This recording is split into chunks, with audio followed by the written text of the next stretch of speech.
What's up, Cal Gang? Welcome back to some dynamics. So let's solve this problem. We're doing an impact problem. We have two spheres of both the same mass m, and v naught is the speed of a as it collides to b. B is at rest. So they're going to collide, and then b is going to go this way towards the wall, and it's going to bounce off the wall and bounce back. Now our goal is to find the velocity of b after it strikes the wall. So we don't actually have any numbers in this problem, but we're just going to go ahead and figure it out using unknowns, basically all the unknowns that we would need to know if we actually wanted a number solution. So let's go ahead and get started.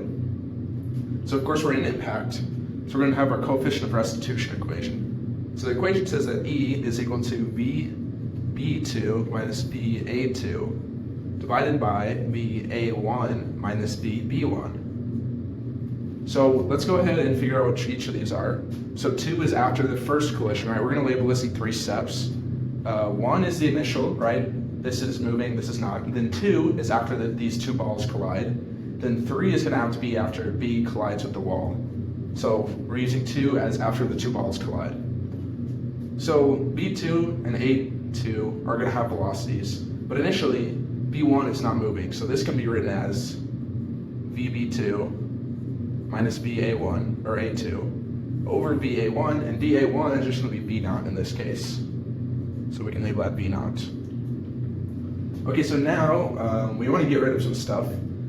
We have like 4 unknowns here. We can get rid of one of these unknowns using conservation of momentum. We have VA2 here, but we're not interested in VA2 because we want to see what happens to the velocity of B.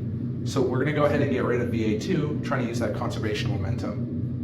So conservation of momentum, right? Mass A1 times velocity A, or velocity A1, plus mass B2, or mass B1, velocity B1, right? The initial masses times velocities is equal to the final mass A2, velocity A2, plus mass B2, velocity B2. So of course velocity B1 is 0, and velocity A1 is just V naught. So we go ahead and erase that, and A1, V naught. So then this is going to be rewritten as, and masses are going to cancel because there's a mass in each one of these and they're all the same exact mass. So what we're going to get is that V naught is equal to VA2 plus VB2, right? So that's saying that this ball, whatever speed it's going, they're both going to go equal speeds after they collide. And we're trying to get rid of VA2, so let's move that around to get VA2 is equal to V naught minus VB2. So then now we can plug this right into our equation of restitution here, or coefficient of restitution here. So we're going to get VB2 minus, and then all of this V naught minus VB2 over V naught. So then I'm going to write this over here. We're going to get that E is equal to, right, these are going to, the double negative is going to add, so it's going to get 2 VB2. Hold on, how do I want to write this? Over V naught. And then this, I'm going to subtract this, and it's going to be minus 1, because it's going to be V naught over V naught. So this is how I chose to write it. So we're here. This is basically an equation for what happens right after the collision. So we're doing good, but now we want to find out what the velocity of B is after it hits the wall.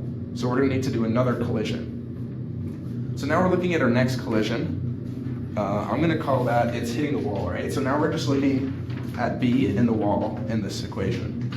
So B is going towards the wall, it's going to hit the wall, it's going to bounce back, and we can use this equation again. So we're going to label this E, right? So now we're going to label the wall to be this part. A is now the wall. So we're going to label it BB3 now. So B3, 3 is the phase where the ball hits the wall and bounces off. So minus V wall, I guess we can label that 2, over V wall 1, and then minus velocity B2. So yeah, we can flip this. Obviously the velocity of the wall is not going to change. The velocity of the wall is always 0. So we're going to get that E is now equal to VB3 over V negative VB2.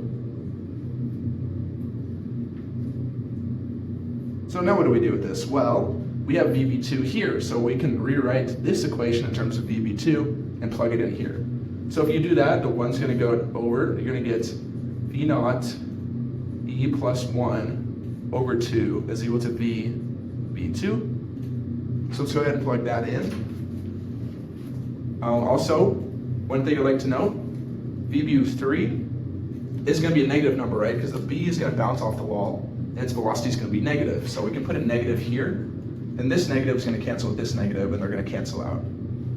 So now we're going to plug in this VB2 to this equation. Going to get that E is equal to VB3 over V naught E plus 1 over 2. So now simply we're solving for VB3, so we're going to rewrite this in terms of that. All right, we're going to get, how is this going to work? Let's see, you're going to get V naught E plus 1 over 2. And that's your final answer for the velocity of the ball B after it hits the wall. So there we go, that's how we solve this problem. It's just about using conservation of momentum and our equation for the coefficient of restitution. So if you have any help or if you have any questions, feel free to ask in the comments. Check out my playlist for more problems like this, and I'll see you in the next video. Peace.